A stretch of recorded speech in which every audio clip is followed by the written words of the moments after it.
Welcome to Top Table Gaming. This is a top 5 video.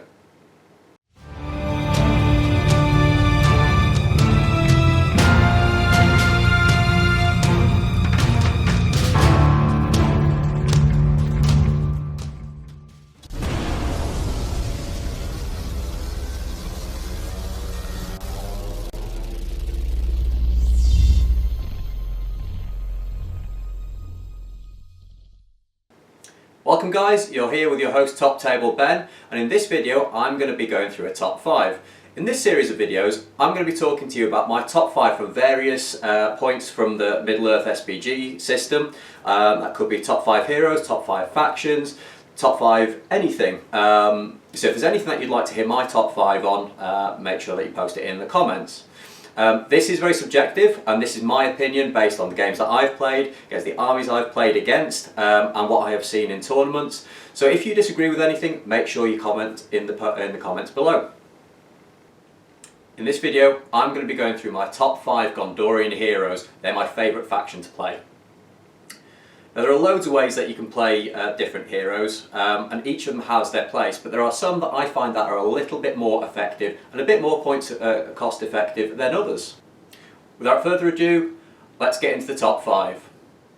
At number 5 we have everyone's most loathed steward of Gondor, Denethor. If you take Denethor as part of your army, he has to be your leader. This is great because it means that you can keep him nice and safely hidden behind the rest of your lines and make the other heroes do all the work. But that's not all he's good for. He does have a fight value of 5 and 2 attacks, so when he's backed up by a spear and has a banner reroll, he can be quite effective against troops. Just make sure that you don't take him up against too many big heroes, or make sure that he doesn't get outnumbered. The big downside to Denethor is his Broken Mind special rule. At the beginning of the turn, you take a courage test. If he fails that courage test, he is controlled by the enemy player. That being said, with a courage of 5, that means he should only fail 1 in 6 courage tests. Add into that Gondor special rule where they get +1 courage if it's a pure army. That means he will only fail 1 in 9 tests. Add into that he has 3 points of will to help boost those courage rolls if he needs to. It means that generally he won't fail too many tests. Especially in competitive games, you're only going to get a certain time limit, so it's unlikely that you will get a lot of turns. And for that reason, I think Denethor is a great leader at low points value games. At number 4 is Madril, Faramir's right-hand man.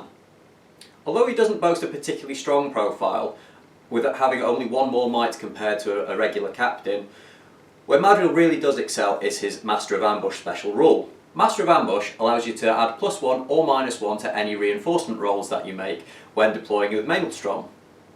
Maelstrom deployment can be very much down to the luck of the dice, and if you roll badly it can leave some of your warbands very exposed, meaning that your opponent can just take out full warbands without any difficulty. By adding +1 or -1 to your rolls, you can make sure that all your armies come on at the same place. This means that you can be less exposed, and it means that you'll control the battle a little bit more and may even get to have the jump on the enemy. Combined with giving you access to heroic accuracy and heroic march, Madril makes for a great low point hero. At number 3 we have Hurin the Tall, the Warden of the Keys. Hurin has a solid stat line. He boasts fight 5, has 3 points of might, and is armed with a Master Forged hand and a half sword. He can also be mounted, which makes him great for chopping through loads and loads of troops. But that's not all.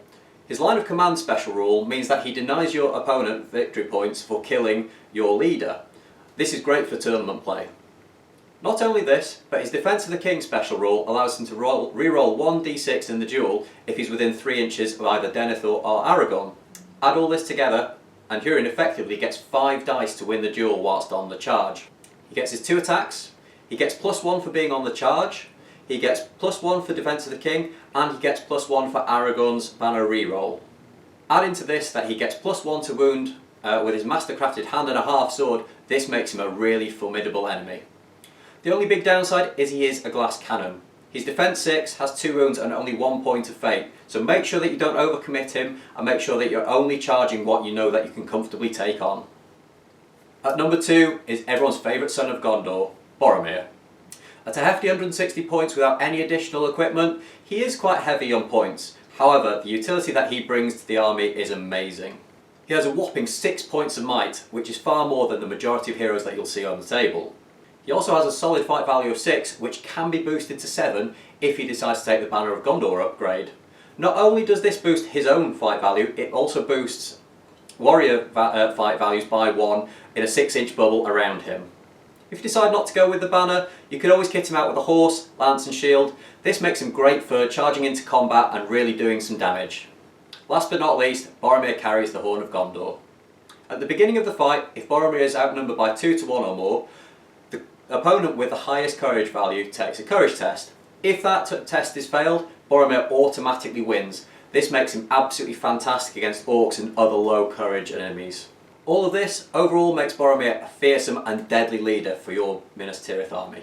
At number 1 is the king himself, Eragon, King Elessar. As you'd expect, he has some really strong stats. He has fight 6, a defense of 7 and 3s in all the right places. He also has the Mighty Hero special rule, which grants him an extra point of might each turn without expending any from his store. Late game, this is a godsend.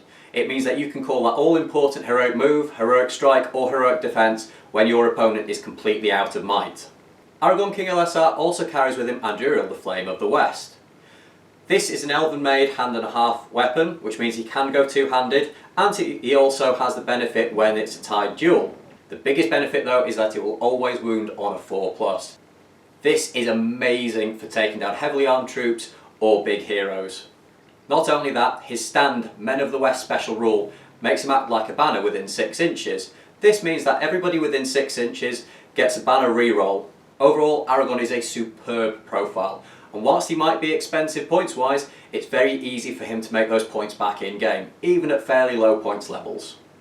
Now you're probably thinking, I've forgotten one very important white wizard when I'm going through this top 5. And I have and I haven't. I'll give you the reasons why I've left him out.